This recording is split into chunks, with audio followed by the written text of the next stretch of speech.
നമുക്കെല്ലാവർക്കും അറിയാം നമ്മുടെ മാർവൽ സൂപ്പർ ഹീറോസായ അവെഞ്ചേഴ്സിനെ പറ്റി. ലോകത്ത് എന്ത് പ്രശ്നം വന്നാലും എത്ര വലിയ സൂപ്പർ വില്ലന്മാർ പ്രശ്നമുണ്ടാക്കിയാലും നമ്മുടെ അവെഞ്ചേഴ്സ് ആ സൂപ്പർ വില്ലന്മാരെ എല്ലാം അടിച്ചു തോൽപ്പിച്ച് ലോകത്തെ മനുഷ്യന്മാരെ എല്ലാം രക്ഷിക്കും.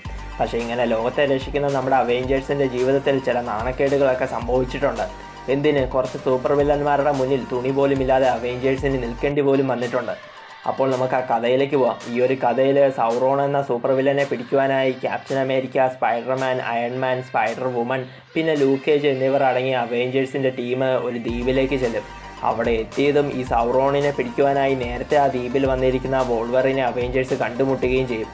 മാത്രമല്ല സൗറോണിൻ്റെ കീഴിലുള്ള കുറേ മ്യൂട്ടൻസ് അവെഞ്ചേഴ്സിനെയും വോൾവറിനെയും അറ്റാക്ക് ചെയ്ത് അവരെയെല്ലാം ഹിപ്നോട്ടൈസ് ചെയ്ത് ബോധം കെടുത്തുകയും ചെയ്യും. പിന്നീട് ബോധം വന്ന് കണ്ണു തുറക്കുന്ന അവെഞ്ചേഴ്സ് ആണെങ്കിൽ സൗറോണും അവൻ്റെ ആളുകളും അവരുടെ താവളത്തിൽ എല്ലാവരെയും കെട്ടിയിട്ടിരിക്കുന്നത് കാണുകയാണ്.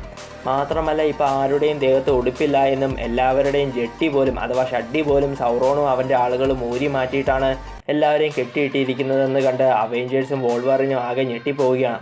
മാത്രമല്ല ഇപ്പോൾ അവിടെ ഈയിടെ അവെഞ്ചേഴ്സിൻ്റെ ടീമിലേക്ക് ജോയിൻ ചെയ്ത നമ്മുടെ സ്പൈഡർമാൻ ആണെങ്കിൽ താൻ ഒരിക്കലും പാൻറ്റിൻ്റെ അകത്ത് ജെട്ടി അഥവാ ഷഡ്ഡി ഒന്നും ഇടാറില്ല എന്ന സത്യം അവിടെ നിൽക്കുന്ന സ്പൈഡർ വുമണിനോട് പറയുന്നുമുണ്ട്. അങ്ങനെ അവിടെ തുണിയില്ലാതെ നിൽക്കുന്ന നമ്മുടെ ക്യാപ്റ്റൻ അമേരിക്ക ആണെങ്കിൽ ആദ്യം മര്യാദയ്ക്ക് അവിടെ നിൽക്കുന്ന സൂപ്പർ വില്ലന്മാരോട് കീഴടങ്ങാൻ പറയുന്നുണ്ടെങ്കിലും സൂപ്പർ വില്ലന്മാർ ക്യാപ്റ്റൻ അമേരിക്കയും ബാക്കിയുള്ളവരെയും അത് കേട്ട് കളിയാക്കുകയാണ്.